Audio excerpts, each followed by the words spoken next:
এটা বাস্তব যে আওয়ামী লীগ নির্বাচনের সুযোগ পেলে তারা আসলে সেকেন্ড পজিশন হোল্ড করবে, এটা স্বাভাবিক। জামাত হয়তো সর্বোচ্চ পেলে 30টি আসন পেতে পারে, তা আওয়ামী লীগের বাস্তবতা আছে তারা হয়তো 30টির বেশি আসন 50টা পেতে পারে, এর বেশি আমার কাছে মনে হয় না যে পাবে।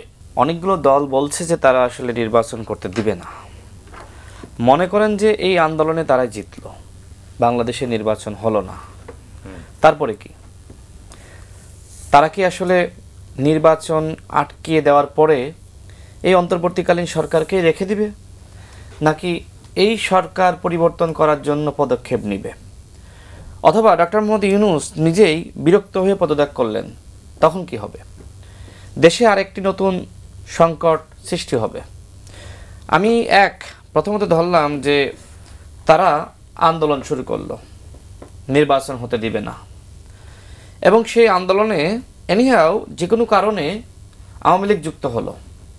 তার মানে যদি নির্বাচনমুখী না হয়ে আন্দোলনমুখী হয়, সেক্ষেত্রে আওয়ামী লীগ এই আন্দোলনে যুক্ত হয়ে তারা কিন্তু ফিরে আসার একটি সম্ভাবনা সৃষ্টি হলো।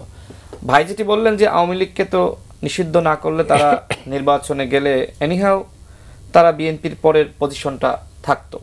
আসলে বাস্তবতা সেটাই বলে, যেহেতু আসলে আওয়ামী লীগ একটি বড় দল, তারা গণহত্যা চালিয়েছে, তবে যেহেতু আওয়ামী লীগ একটি প্রাচীনতম দল বাংলাদেশের ইতিহাসে, তাদের আসলে ভোট আছে, গ্রাম গঞ্জে পাড়া মহল্লায় ভোট আছে, এবং অনেকে আছে যারা একদম অন্ধভাবে আওয়ামী লীগকে মানে পছন্দ করে, শেখ মুজিবকে পছন্দ করে। হাসিনা এত বড় হত্যা চালিয়েছে, তাও দেখবেন যে খুব বেশি আওয়ামী লীগ আর কিন্তু ক্ষমা চায়নি। আমরা দেখলাম যে গোপালগঞ্জে সম্ভবত 2 ধাপে 6 জন করে 12 জন কিন্তু পদত্যাগ করেছে গোপালগঞ্জের মতো জেলায়। আর অন্যান্য জেলায় হয়তো বরিশালের যারা, তারা আপনার চট্টগ্রামে, তারা ঢাকায়, এইভাবে কিন্তু আসলে জায়গা পরিবর্তন করে তারা কিন্তু এক ধরনের মানে মুখ লুকিয়ে রেখেছে, কিন্তু আওয়ামী লীগ তারা ত্যাগ করে নাই। এটা বাস্তব যে আওয়ামী লীগ নির্বাচনের সুযোগ পেলে তারা আসলে সেকেন্ড পজিশন হোল্ড করবে, এটা স্বাভাবিক।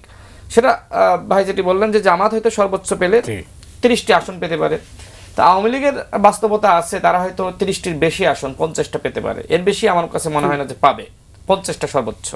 তার মানে আওয়ামী লীগ এখনো পর্যন্ত সেকেন্ড পজিশনে।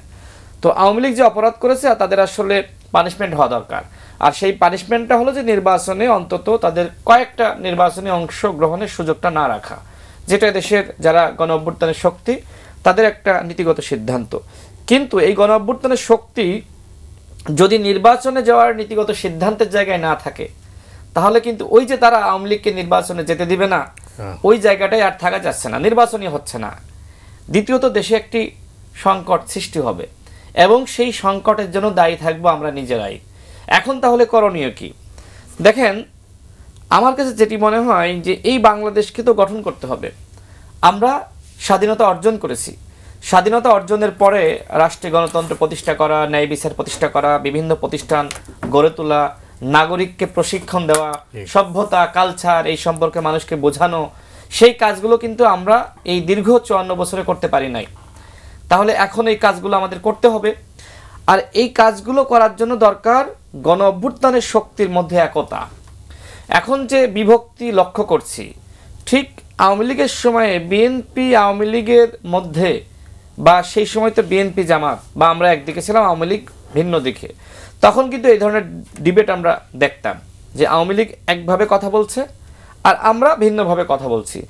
এখন আওয়ামী লীগের অবর্তমানে এখন কিন্তু সেই একই ধরনের কালচার রয়ে গেছে।